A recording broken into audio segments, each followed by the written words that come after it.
you go. 1, bring it up. 3, right here. 4, shoulders first. 5, come on. 1, 2, 3, 4, that's it.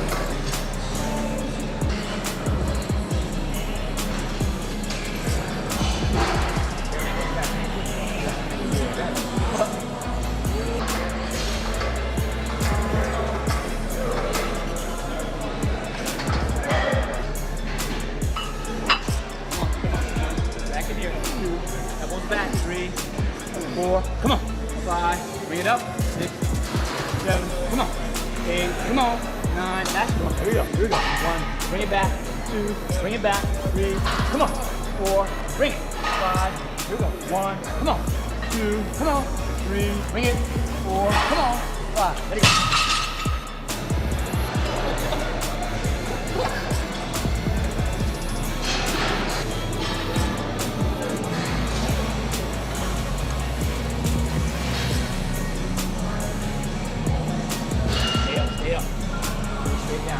There you go, pull it straight down.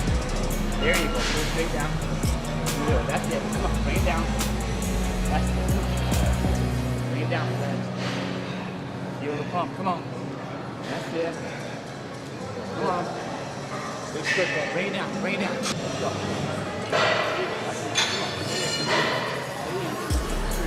Come on. 4. Bring it down. 5. Come on, go. 1, go, come on. 2, 4, 3, come on.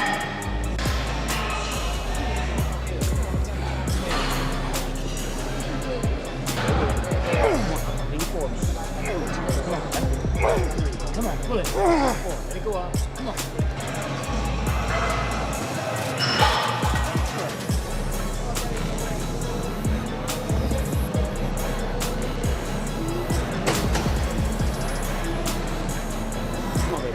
Come on.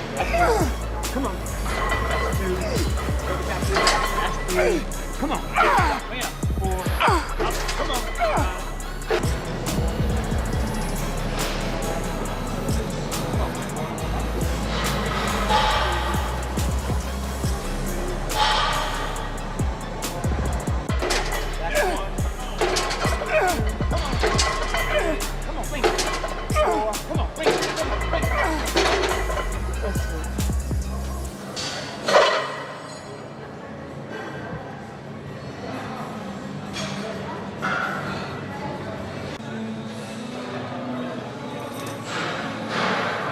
Charles, I've been an advocate for many, many years on using a lifting belt, and I can't think of any exercise that it would better suit than this one.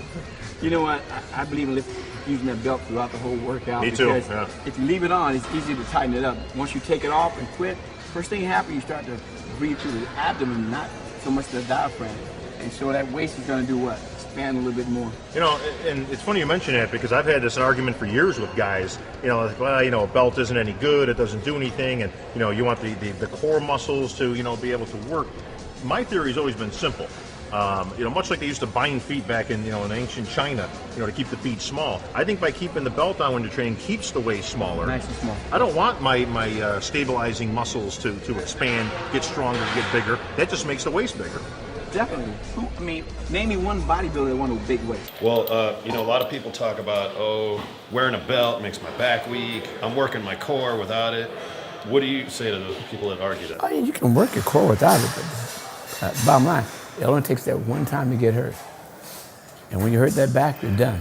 And you know, I noticed the strongman competitors and all the power lifters, they wear one. All of them wear belts. Why? Because they don't have that solid foundation. So when they're doing a heavy squat or a heavy lift, they support against that belt. Everything presses out, makes it tighter, everything binds in. Do you find that when people wear a belt, it trains them to keep their gut tucked in? Put it this way, how many bodybuilders do you know from back in the days had big guts? None of them. Why? Because they all wore belts. And they all learn how to wear it so that when they have a hairy lift, they're tight. Because when you're breathing hard, you're pushing from the stomach. You're not breathing from your diaphragm where you're going up and down. You're going in and out. The belt makes you do what? Breathe from your diaphragm more. You know, one thing I learned from you is you actually tell us to wear a belt when we do a leg press. A lot of people don't realize, but when I do that, I can push my abs into the belt and it loosens my hips, and now I can go deeper. You go deeper. Right. That's a lot of people don't A realize. lot of guys won't use a belt and they go shattered. Why? Because they can't get deep enough. They don't have that extra protection right there. So you basically wear it all the time except for when doing abs. Put it this way, I'll wear it to sleep sometimes because I forget it's part of me. That belt became part of what I did. I always had a belt on.